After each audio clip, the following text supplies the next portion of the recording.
Toutes mes excuses. Alors, comme le montrent les actualités, le Japon a réussi à bien gérer la pandémie de Covid-19 sans recourir à des confinements. Au mieux, des restrictions de sortie, des auto-isolements ont été mis en place. Le gouvernement japonais s'est concentré sur ce type de politique et de fait, plusieurs pays asiatiques ont obtenu des résultats similaires. Par exemple, en Indonésie, on constate que le nombre de cas de contamination est 2 fois inférieur à celui du Japon.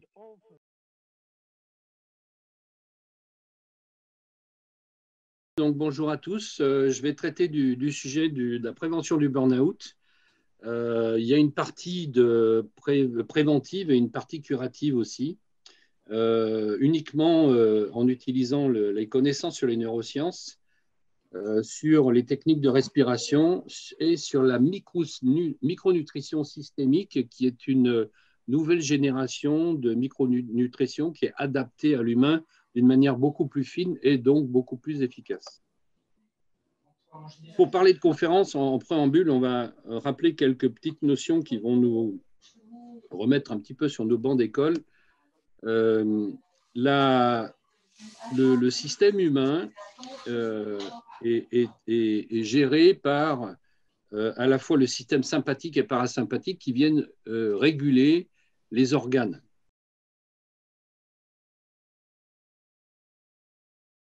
Alors, je vais vous parler aujourd'hui, moi je travaille plutôt dans le secteur de l'accompagnement psychothérapeutique et en même temps je travaille aussi avec des personnes qui ont des symptômes.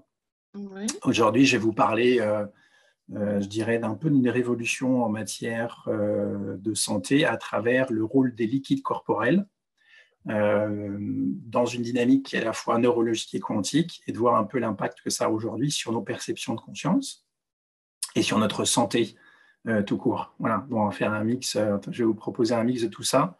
Alors, je vais faire au mieux parce que en fonction du temps, je vais aller à l'essentiel. Il y a tellement de choses à dire, on pourra en parler pendant des heures, mais je pense que comme tout intervenant probablement.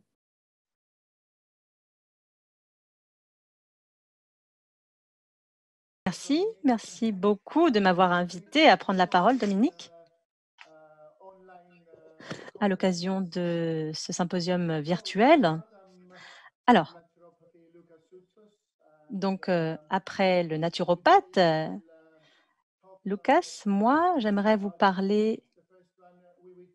Donc, je suis naturopathe, pardon, et j'aimerais vous parler du système de respiration biodynamique et de libération des traumatismes, qui est un moyen donc de libérer nos traumatismes, et vous dire que cette année, donc, nous avons l'Institut à Chypre et également en Grèce.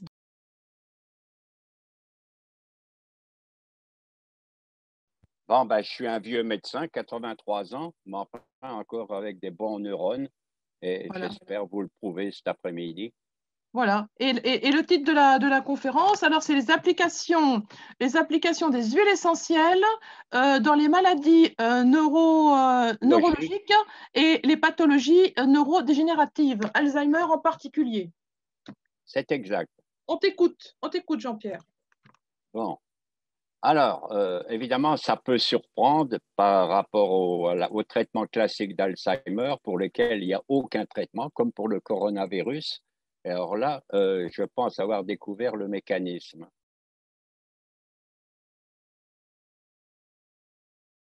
C'est génial, merci M. Davez, Pierre. Donc, c'est vrai que nous sommes seulement à l'époque de Louis Pasteur, et puis depuis lors, là je rejoins M. Willem, nous allons un jour trouver. Mais qu'est-ce que nous faisons depuis quelque temps?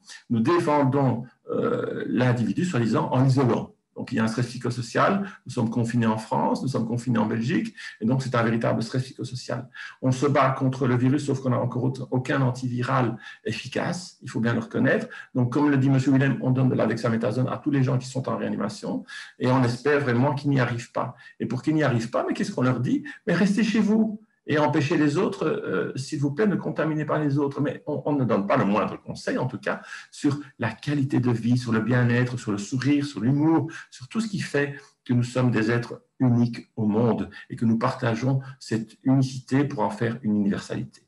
Voilà. Donc, Monsieur Pasteur, merci. Le microbe n'est rien, le terrain est tout, et nous sommes le terrain. Dia suivante, franchement dit, bon, peu importe, je n'entends pas les sourires que j'ai l'habitude d'entendre lorsque je donne cours en faculté, mais c'est vrai qu'au plus grand de tous les, enfin, vous choisirez le mot évidemment, puisque lui, il a décidé de ne pas mettre de masque, donc ça, je maintiens que le masque est important, je maintiens que la distanciation est importante, je maintiens tout ça, et je vais vous montrer l'intérêt de la notion globale de l'individu à travers une seule partie de cette globalité, c'est la mélatonine, c'est le sommeil, c'est l'hormone du sommeil, mais bien plus que ça, nous allons essayer de le voir ensemble.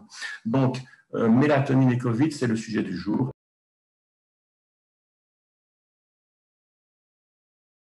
Et donc, il m'a donné l'occasion de présenter sa présentation, puisque c'est lui est un chercheur sur l'hydroxytyrosol. Et il a fait des études chez l'animal et il a mis au point l'extraction de cet actif exceptionnel extrait de l'huile d'olive. Alors, donc bien sûr, l'hydroxytyrosol est le principal antioxydant de l'olive. Olivier, il y en a plusieurs. Il y en a deux autres qui sont très connus. Vous avez notamment vous avez l'oléocanthal, dont je reparlerai. Voilà. Donc, on verra les effets biologiques des polyphénols d'olive et en particulier celui de l'hydroxytyrosol. Voilà. L'olivier, on en a déjà parlé.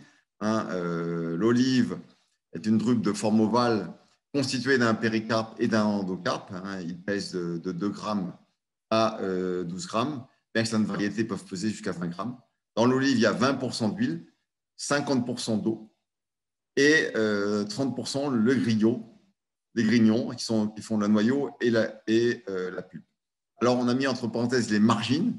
En fait, les margines, qu'est-ce que c'est? C'est quand vous avez broyé l'olive et vous avez broyé et ensuite pressé. Voilà. C'est ce qui alors broyer, il y a 2 méthodes de broyage. Vous avez la méthode à l'ancienne où c'est une roue qui passe sur un tamis qui va écraser l'olive et le noyau. Et vous avez un broyeur carrément qui broie l'ensemble, donc qui broie la pulpe et le noyau.